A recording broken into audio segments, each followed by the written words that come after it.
ரமலானுடைய இபாதத்துகள்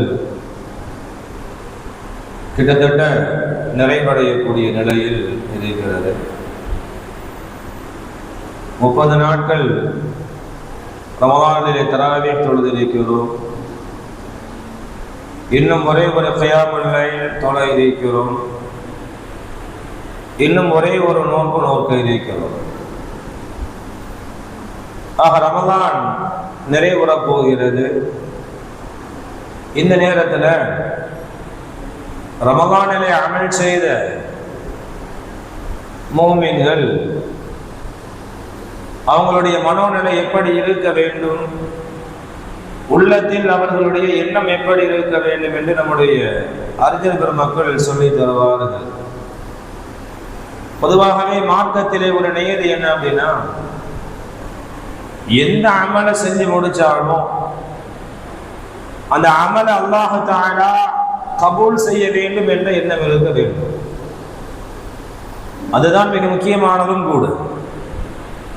ரமலான்ல நோன்பு வைக்கிறோம், சதகா செய்கிறோம், தொழுகிறோம், இத்திகாஃப் இருக்கிறோம், மற்றவர்களை அரவணைக்கிறோம், எல்லாம் செய்கிறோம்.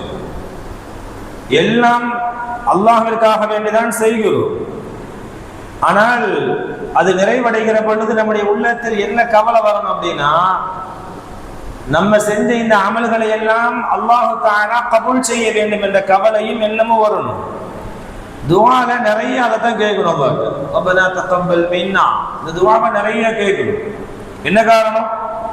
நம்ம என்னதான் அமல் செஞ்சு அல்லாஹ்ட்ட கொடுத்தாலும் அல்லாஹ் எதை நாடுகிறானோ அதைத்தான் கபூல் செய்வான். அல்லாஹ் எந்த அமல்களை ஏற்றுக்கொள்ள வேண்டும் என்று அவன் நினைக்கிறானோ அதைத்தான் ஏற்றுக்கொள்வான். இல்லை இது முடியாது, நான் கபூல் செய்யணும் அல்லாஹ் தஆலா ஒதுக்கி வச்சுட்டா அல்லாஹ்ட்ட கேள்வி கேட்க முடியுமா? நான் நிறைய அமல் செஞ்சேன், நைட்லாம் முடிச்சேன், அல்லாஹ்ட்ட சொல்ல முடியாது. அல்லாஹ்ட்ட சொல்ல முடியாது. அல்லாஹ் எதை ஏற்றுக்கொள்ள வேண்டும் என்று நாடுகிறானோ கபூலியத்தில் அதைத்தான் ஏற்றுக்கொள்வான். அல்லாஹ் நாடலன்னா ஏற்றுக்கிற மாட்டான். உதாரணமா மதீனாவிலே 2 பள்ளிவாசல்கள் கட்டப்பட்டது. குர்ஆன் அல்லாஹ் சொல்றான். ஒன்று மஸ்ஜிதே குபா, மஸ்ஜிதே குபா என்று சொல்லக்கூடிய ஒரு பள்ளிவாசல் சஹாபாக்கள் கட்டினார்கள். இன்னொன்று முனாஃபிகீன்கள் கட்டினார்கள், அதுவும் பள்ளிவாசல் தான். முனாஃபிகீன்கள்னா வெளிப்படையா முஸ்லிமா உள்ளவங்க தானே, அவர்களும் ஒரு பள்ளிவாசலை கட்டினார்கள்.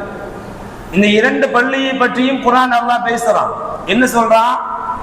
குபாவாசிகள் கட்டிய அந்த பள்ளிவாசலை மஸ்ஜிதே தக்வா என்று சொல்லுகிறான். தக்வாவுடைய பள்ளிவாசல் என்று சொல்லுகிறான். அப்ப என்ன அர்த்தம்? அந்த பள்ளிவாசலை நாம் கபூல் செய்து விட்டோம் என்று அல்லாஹ் சொல்லுகிறான். இந்த முனாஃபிகீன்கள் கட்டினாங்கல்ல பள்ளிவாசல், அவங்களும் பள்ளிவாசல் தான் கட்டினாங்க, தொழணும் தான் கட்டினாங்க. ஆனா அல்லாஹ் என்ன சொல்றான்? மஸ்ஜிதே லிரார் அப்படின்னு சொல்றான்.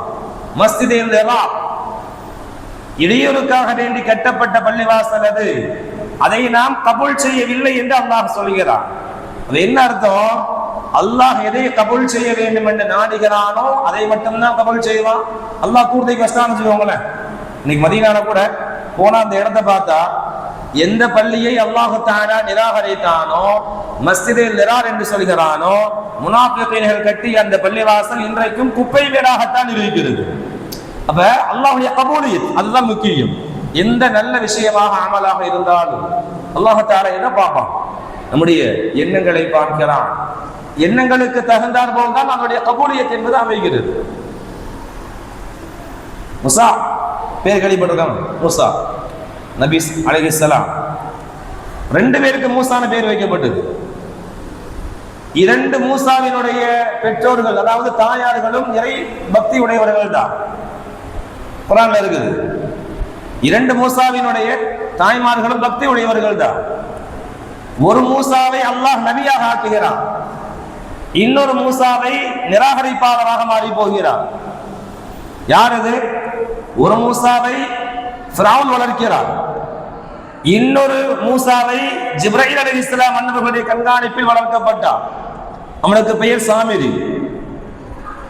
ஒரு மிகப்பெரிய அடக்குமுறை ஆட்சியாளரான, நான் தான் ரப்புன்னு சொன்ன ஃபிரௌன் வளர்த்த அந்த பிள்ளை, அந்த மூசா நபியாக மாறுகிறார். அல்லாஹ்விற்கு நெருக்கமான மலக், சையதுல் மலாயிகா ஜிப்ரீல் அலைஹிஸ்ஸலாம் அவருடைய கண்காணிப்பில் வளர்ந்த அந்த மூசா என்று சொல்லக்கூடிய சாமிரி குஃபாராக மாறி போகிறார். அப்ப காரணம் என்ன?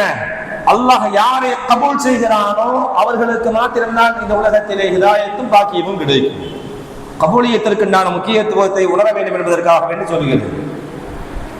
நபியர்கள் துஆ செஞ்சாங்கல்ல, யா அல்லாஹ் அபூ ஜஹல் உமர் இரண்டு பேரில் ஒருவரை இஸ்லாத்திற்கு கொண்டு வாணி, அவரை கொண்டு இஸ்லாத்தை பலப்படுத்த துஆ செஞ்சாங்கல்ல. ரெண்டு பேர்கள் அல்லாஹ் யாரை கபூல் செஞ்சான்? உண்மையை சொல்லதா இருந்தா உமரை விட அபூ ஜஹல் தான் மேன்மைப்பட்டவராக மக்காவிலே இருந்தார். அவன் பெயரை என்ன? அபுல் ஹிகம். அவன் அறிவாளியாக இருந்தான். அபுல் இல்ம் என்று ஒரு பெயர் உண்டு. யாருக்கு? அபூ ஜஹலுக்கு. அபுல் இல்ம். அவன் அறிவாளியாக இருந்தான். ஆனா ஒரு பக்கத்திலே உமர் முரடராக இருந்தார். மக்காவினுடைய தலைவராக அபூ ஜஹல் தலைமைத்துவ பண்பிலே இருந்தார். மக்காவில் உள்ள மிகப்பெரிய தலைவர் அபூ ஜஹல் தலைமை பண்பு இருந்தது. உமரிடத்தில் அந்த பண்பு இருந்துச்சா? அவர் என்ன சொன்னாரு? எனக்கு என் தந்தை கூட அங்கீகாரம் கொடுக்குது. என் தந்தை கூட ஒட்டகம் மேய்ப்பதற்கு லாயக்கில்லை என்று பெற்றெடுத்த தந்தை அவருக்கு என்ன செய்யல? அங்கீகாரம் கொடுக்கவில்லை. அப்படித்தான் உமர் இருந்தார். சரியா? ஆனா அல்லாஹ் யாரை தேர்ந்தெடுத்தான்? அபூ ஜஹல் உமர் ரெண்டு பேர்த்த யாரை தேர்ந்தெடுத்தான்? உமரை தேர்ந்தெடுத்தான். அபூ ஜஹலை அல்லாஹ் தஆலா கை வைத்து விட்டான். அப்ப என்ன அப்படின்னா, அல்லாஹ் கபூல் செய்வதற்கு யாரை நாடுகிறானோ, எதை கபூல் செய்யணும்னு அல்லாஹ் நினைக்கிறானோ அதை மட்டும்தான் ஏற்றுக்கொள்வான். அல்லாஹ் கபூல் என்ன செய்ய முடியாது? ஏன் ஏற்றுக்கிட்டலன்னு யாரும் கேள்விகள் என்ன செய்ய முடியாது, கேட்க முடியாது. அப்ப நாம் அமல் செய்து முடிக்கிற பொழுது, ரமலான் மிக முக்கியமான செய்தி இது. ரமலானை நாம் நிறைவு செய்கிற பொழுது நம்முடைய உள்ளத்திலே என்ன கவலை வரணும்? யா அல்லாஹ் எல்லா அமலும் உனக்காகத்தான் செஞ்ச, கபூல் செஞ்சு துஆ கேட்கணும். அந்த ஒரு பயம் வரணும். குர்ஆன் அல்லாஹ் சொல்லுவான், இன்னமா யதகப்பலுல்லாஹ் மினல் முத்தகீன். அல்லாஹ் சொல்லக்கூடிய வாசகத்தை நல்லா கவனிச்சு.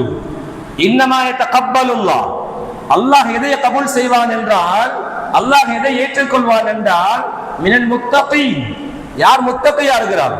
யாருடைய உள்ளத்தில் அச்சம் இருக்குதோ, யாருடைய உள்ளத்தில் பயம் இருக்குதோ, செஞ்ச அமலை எப்படியாச்சும் அல்லாஹ் கபூல் செஞ்சிடணும், கபூல் செய்யாம விட்டா நம்முடைய நிலைமை அவ்வளவுதான் அப்படிங்கிற பயம் அல்லாஹ்வை பற்றி யாருடைய உள்ளத்தில் இருக்கிறதோ அவருடைய அந்த அமல்களை தான் அல்லாஹ் என்ன செய்யறான்? கபூல் செய்கிறான் என்று குர்ஆன் ஷரீஃபிலே அல்லாஹ் தஆலா பதிவு செய்கிறார்.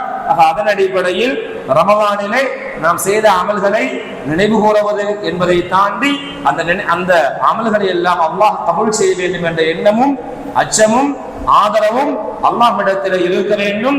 அதைத்தான் என்ன செய்யணும்? வரக்கூடிய இந்த நாட்களில் ஈதுல் ஃபித்ர் தொழுகை வரை நாம் கேட்கக்கூடிய எல்லா துஆக்களிலும் பிரதானமாக என்ன இருக்கணும்?